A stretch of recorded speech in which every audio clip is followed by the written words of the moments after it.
everybody, and welcome to another episode of the Digital Embellishment Show. Very excited today. We have a fantastic guest that will be joining us. His name is Bill White, and he's the Senior Executive Account Manager at Meyers. Bill, how are you doing, man? Welcome to the show. Doing great this morning, Kevin. How are you doing?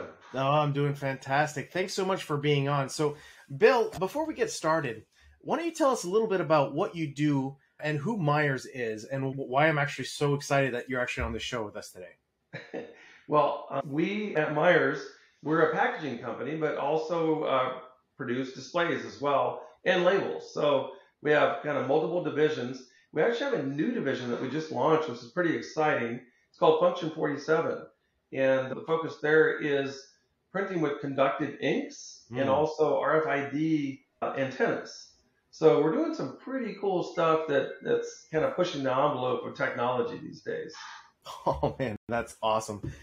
Yeah, printed electronics, I think that's one of the coolest parts. I think that's a big part of where the printing industry is going to be going towards. Functional print instead of just sexy print, I think, is the next big frontier. So I'm glad you guys are really on top of that. Tell me more about the kind of like your background.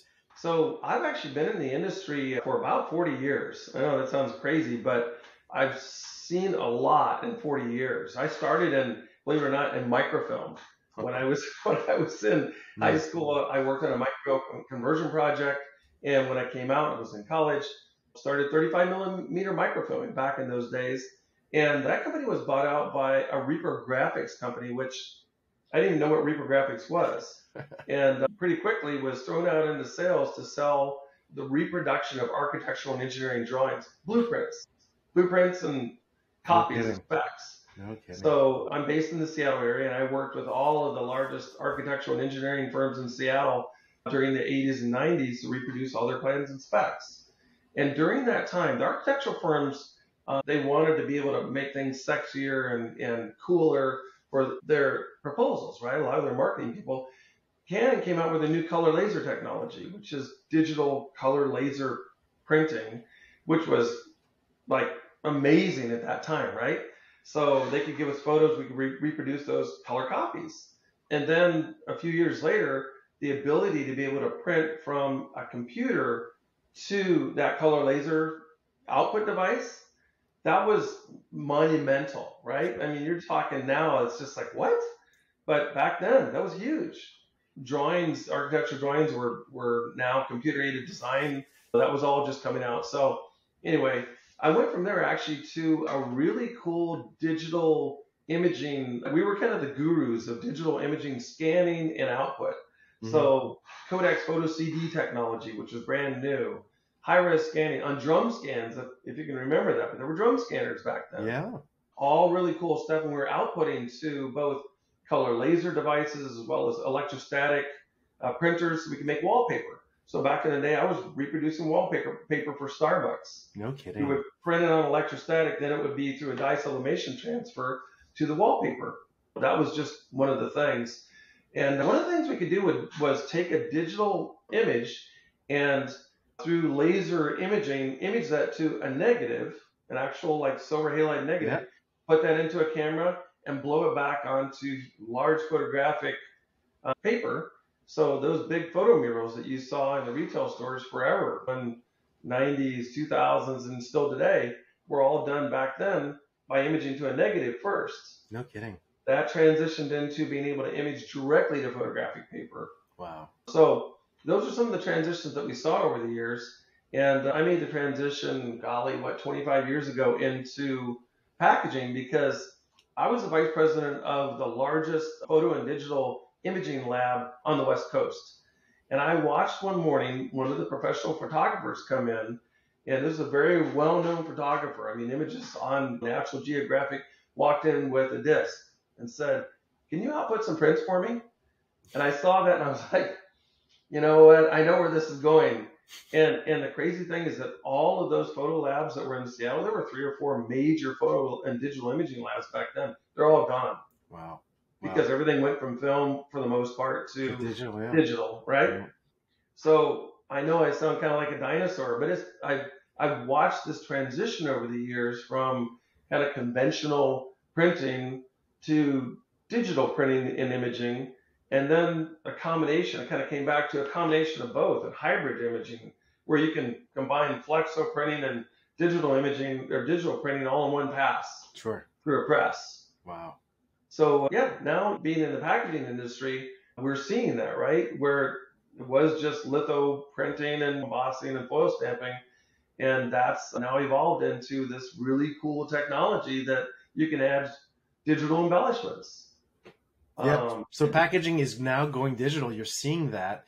And I still think a lot of people who have this technology kind of struggle on how they should be selling it, what that conversation is. And as somebody who in the past, you've gone through so many new technologies coming to market and you've had to sell the output on these new technologies, what are you kind of seeing in terms of some of the challenges or some of the main obstacles that you've been able to really quickly overcome in terms of that discussion with the brand?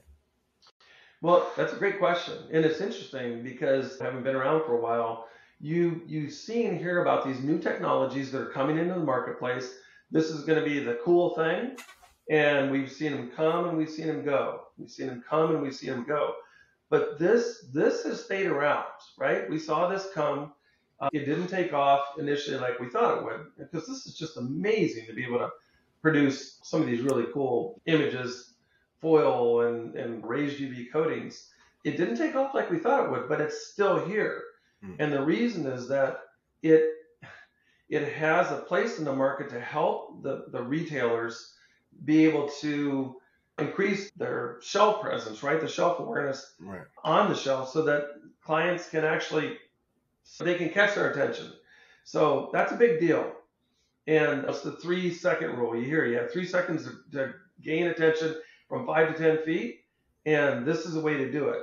The cool thing about this is that you can apply this technology to smaller runs, right? Yeah. So you can help use this to do a new product launch and really grab that awareness.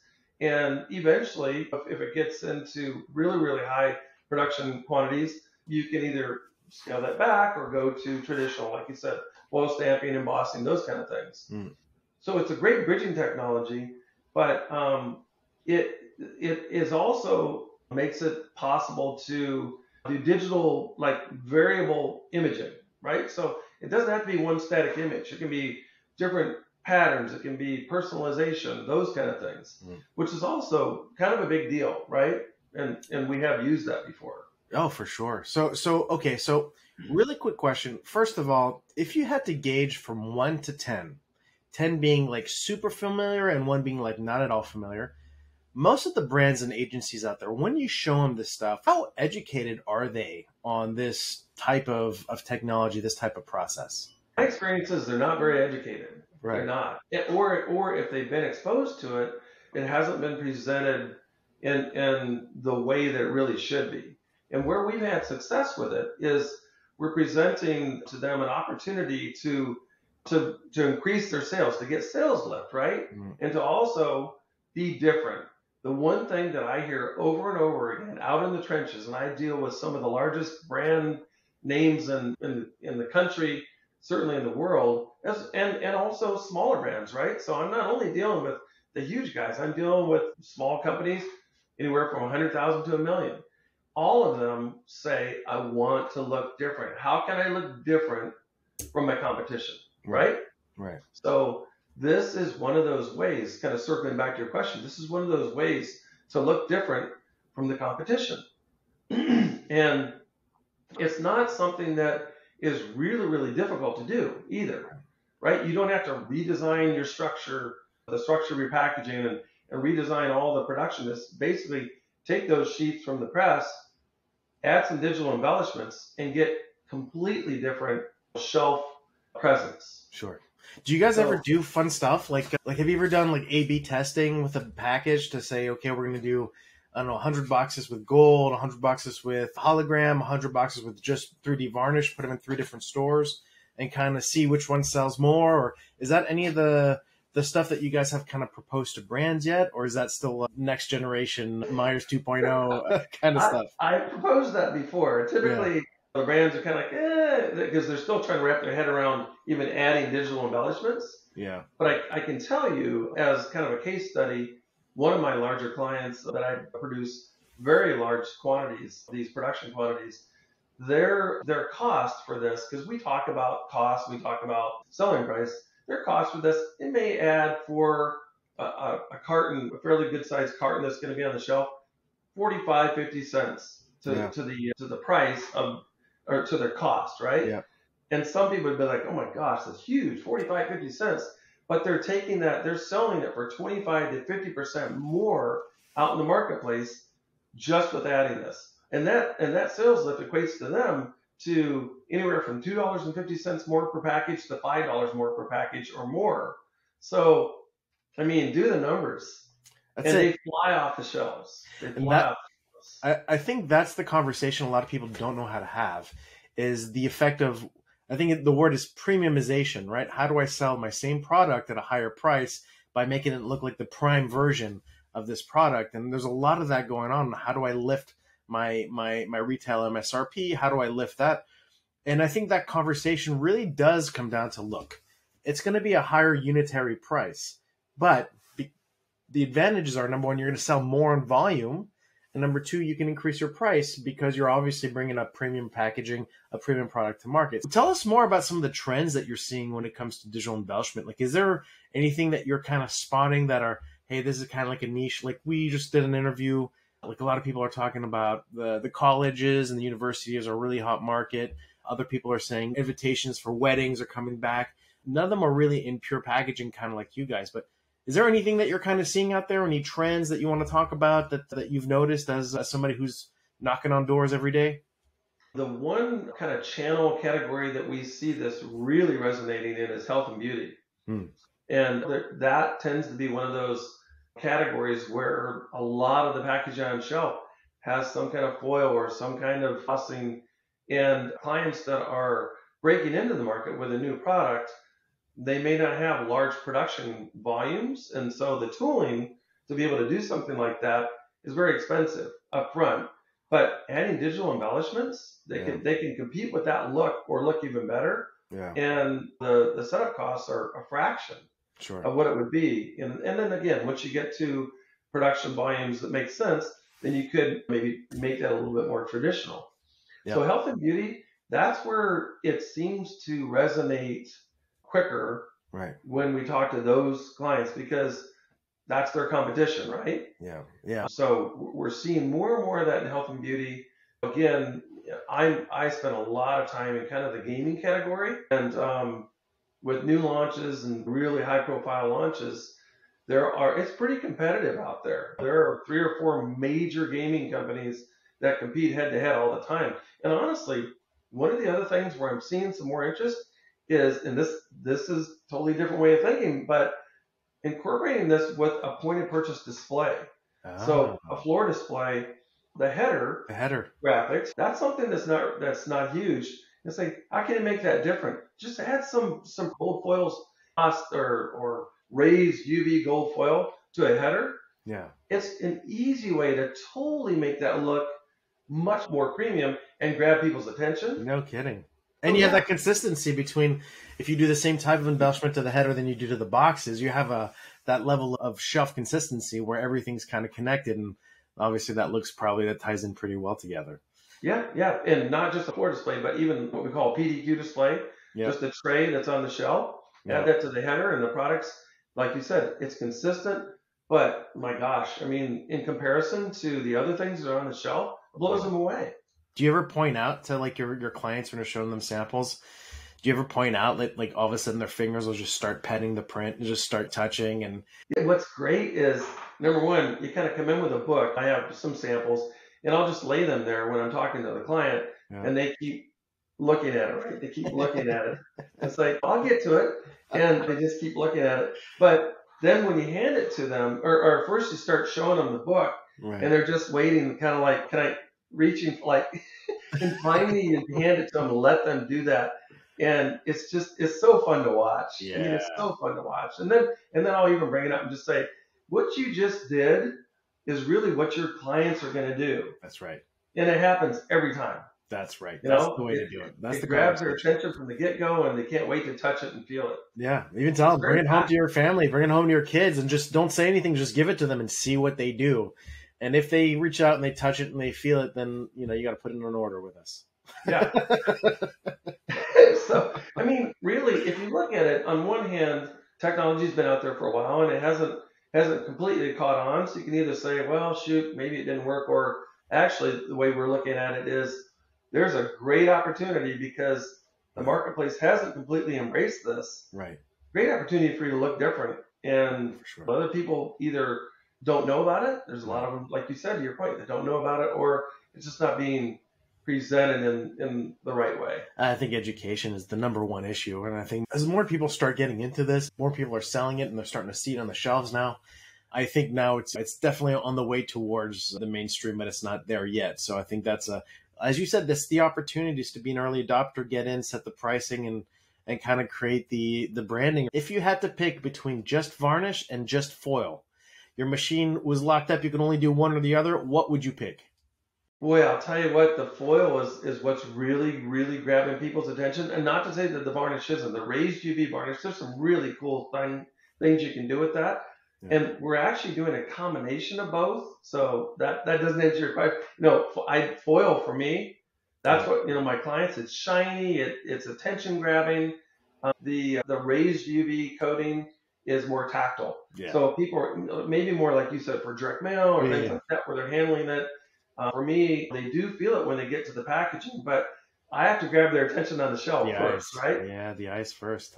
So, yeah, the foil and the really cool foil patterns and raised foil. I'm talking about it. It's fun stuff. No kidding, man. You're preaching to the choir on that. Do you have like a particularly favorite type of foil that you guys have used, or is there a type? Do you like gold, silver, or are you more in the holograms or the transparent holograms? Because there's some funky stuff out there. There's some really cool foils. I don't know if you guys are really experimenting with that stuff yet. We haven't been able to experiment as much with the holographic or the hologram type foil as I'd like to. Right. Typically, our clients have really kind of migrated towards the gold foil. That's what we've done the most of. Yep. But there's some really cool silver and holographic. It's attention getting. I actually have a few different opportunities out there right now that they're considering that. And I'm sure they're going to go through, but we haven't had as much experience with the holographic as I'd like to. That's really cool looking stuff. Yeah, that's cool stuff. And it's kind of funny too, because you're going to start noticing, and I'm sure you've already started to notice, that depending on kind of what vertical you're in, they like different types of effects on their foil. So for example, I remember we did a presentation to a really, really well-known French luxury brand. I can't say who they are, but you know them. And they did not like the glossy looking foil. They wanted everything done on the matte foils. And then we started seeing this was across the board. The luxury companies like the matte foils much better. And depending on different verticals, the gaming loves the glossy foil, for example. And the holographics are very big too. So it's kind of funny that you're going to start seeing some of these trends appear on what kind of industry likes what kind of look. But I'm sure that's across all design categories as well. Another thing that I didn't throw out there, Kevin, but it's something that should be talked about. Another way to kind of combine this to make it more powerful is to add a laminate to the printed sheet, right? Add a poly laminate. And there's different poly laminates, but the combination of that poly laminate and then the digital embellishment on top of it, it's amazing. Bill, you want to get into some wild stuff? Yeah. Try putting full block of foil. So first pass, so your paper is just putting foil, and then putting soft touch laminate on top of the foil. And then go back through and then just drop varnish, 3D varnish, dimensional varnish on top of that. I'm telling you, the effect is out of this world. I totally agree with you. I saw a piece out in the marketplace and I was like, oh my gosh, this is amazing.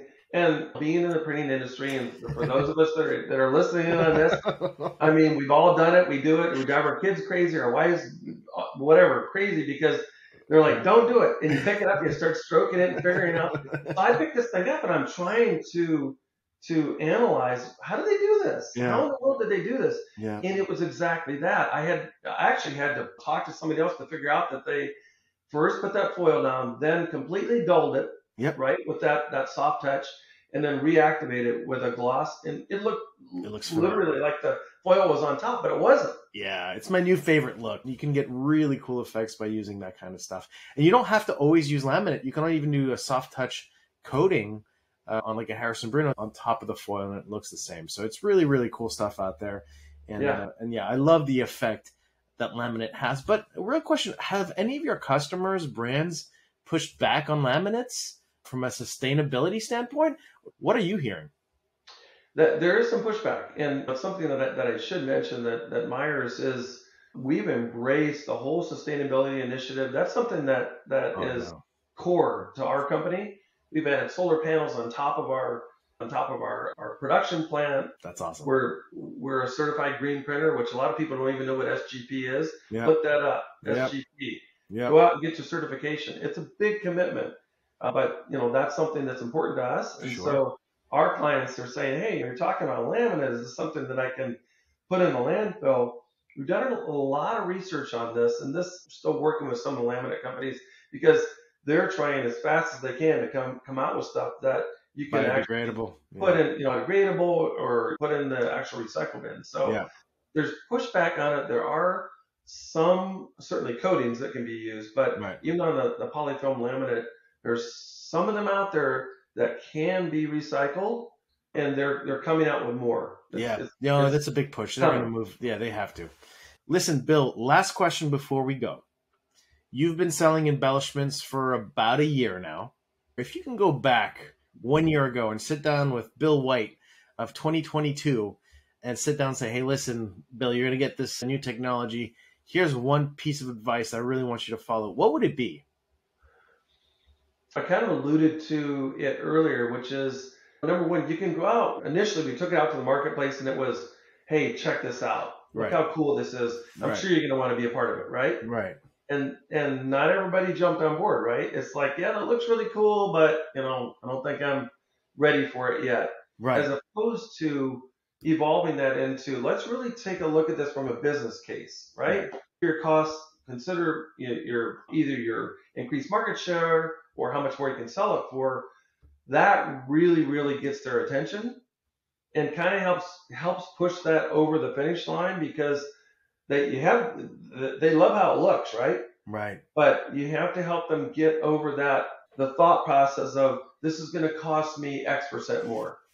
It's not going to cost you X% more. It's going to help you increase your sales X% more. I like that. Bill. Yeah. Bill, thank you so much for your time today. If you're interested in reaching out to Bill, you could find him on LinkedIn. If you want to visit Meyers' website, if you want to get in contact with them, it's www.meyers.com. So it's MEYERS.com. These guys are A+ in my book. They're doing things the right way. They're doing phenomenal things. Bill, thank you so much for your time. It's been an honor and a privilege to talk to you. Listen, we hope to have you back on again soon. Thanks, Kevin. I really appreciate you having me. And I need to say as well, we appreciate your support. You've been a huge support for us in helping bring this to the marketplace and be competitive in the marketplace. And so I want to tell everybody that's watching, get connected to Kevin, and he's going to help you. He's going to help you a lot. So thank you. Awesome, Bill. Thanks for the plug. I appreciate it, buddy. All right. Take care. Bye.